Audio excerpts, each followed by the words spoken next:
नमस्कार विद्यार्थी मित्रांनो, आजचा जो टाइप आहे resolution of force into non perpendicular component. आता लक्षात ठेवा, त्याच्यामध्ये आपल्याला कंपोनंट फोर्सेस फाइंड आउट करायचे. कंपोनंट फोर्सेसचा F1 म्हणजे F1 पहिला फोर्सचा फॉर्म्युला आहे F sin beta upon sin alpha plus beta. Second formula आपल्याकडे F2 is equal to F sin alpha upon sin alpha plus beta. इथे फक्त फरक लक्षात घ्या, पहिला फोर्स काढण्यासाठी ते sin बीटा आहे आणि इथे sin अल्फा आहे, मात्र डिनॉमिनेटर बघा पूर्णपणे सेम आहे. आता या ठिकाणी बघा लक्षात द्या, पहिले एक्झाम्पल आहे आपल्याकडे a force of 80 Newton is acting on a body. Find its the component such that one component has an angle 45 and other an angle 30 and with the force is 80.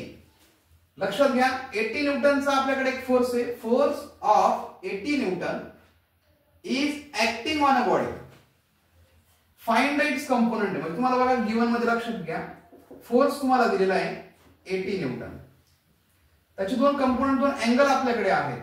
त्या दोन अँगलला आपण काय करू, एक अल्फा कन्सिडर करू. पहिला जो angle आहे अल्फा 45 आणि दुसरा अँगल जो आपल्याकडे आहे त्याला म्हणा बीटा, तो आहे आपल्याकडे 30 डिग्री. बघा आपण F1 फाइंड आउट करायचा. F1 इज इक्वल टू, मी आता फॉर्म्युला लिहित नाही, फॉर्म्युला ऑलरेडी आपण इथे लिहून घेतलेला आहे. बघा F1 चा फॉर्म्युला काय आहे, F sin beta upon sin alpha plus beta. टाका व्हॅल्यू बघा, F 80 sin beta 30 divide bye sin alpha plus beta 45 plus 30 is equal. बघा आपण F1 फाइंड आउट करून घेऊ. बघा 80 sin 30 डिवाइड बाय sin, त्या दोघांची ऍडिशन करा, किती होईल ती अशी दाखवून द्या. 45 प्लस 30. बघा त्याचा आन्सर आपल्याकडे आलेला आहे 41.41 न्यूटन. हा आपण पहिला कंपोनेंट फोर्स फाइंड आउट केला. सेकंड कंपोनेंट फोर्स बघा, त्याचा फॉर्म्युला आपल्याकडे sin F sin alpha upon sin alpha plus beta. Value put up करा, 80 sin alpha 45 divide by denominator as it is 45 plus 30. तर याचा आन्सर आपण काढून घेऊ. म्हणजे 80 sin 45 divide by sin 45 plus 30 75.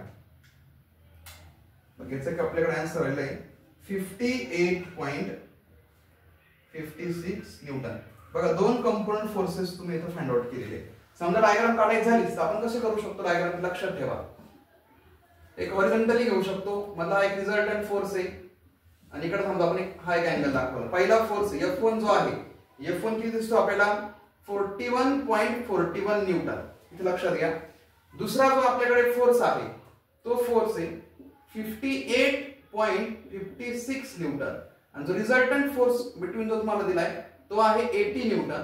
Angle बघा, अल्फा इथे दाखवा 45 आणि इकडे आपण दाखवू शकतो सेकंड 30. अशा पद्धतीने तुम्ही इथे डायग्राम बनवू शकता. हा जो सम आहे 4 मार्कासाठी हा टाइप आपल्याला येतो.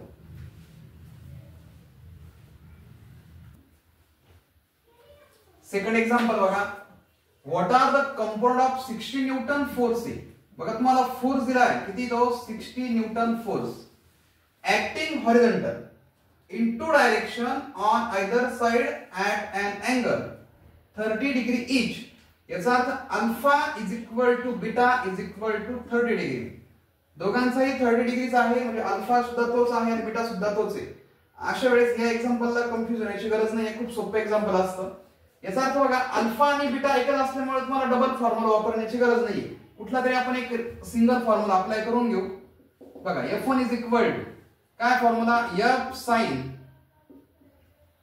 Beta upon sin alpha plus beta. टाका व्हॅल्यू, बीटा F किती 60 sin beta 30 divide bye sin alpha plus beta, दोन्ही 30 30 आहे म्हणून 30 प्लस 30. बघा या ठिकाणी आपण कॅल्क्युलेशन करू.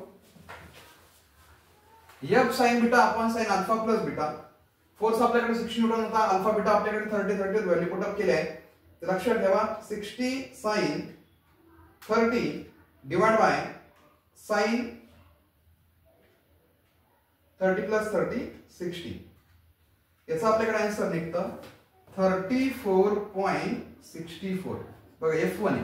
जर अल्फा बीटा इक्वल होते तर याचा अर्थ F1 is equal to F2. F2 सुद्धा आपल्याकडे किती आहे 34.64 न्यूटन. बघा अशा पद्धतीने आपण F1 F2 फाइंड आउट केले. डायग्राम जर बनवायची झालीस तर कसं करू शकतो. एक हॉरिझॉन्टल फोर्स, एक इन्क्लाइंड अँगल दाखवा. लक्षात घ्या मध्यभागी रिझल्टंट दाखवा. तो जो फोर्स मला त्यांनी दिलाय मधला तो आहे 60 न्यूटन. F1 तुमच्याकडे आहे 34.64 न्यूटन. F2 तुमच्याकडे आहे 34.64 आणि अल्फा तुमच्याकडे होता अल्फा आहे 30 आणि बीटा सुद्धा आहे 30. बघा अशा पद्धतीने एक छोटंसं एक्झाम्पल आहे. हे एक्झाम्पल आलंच तर 2 मार्क आपल्याला इथे मिळू शकतील.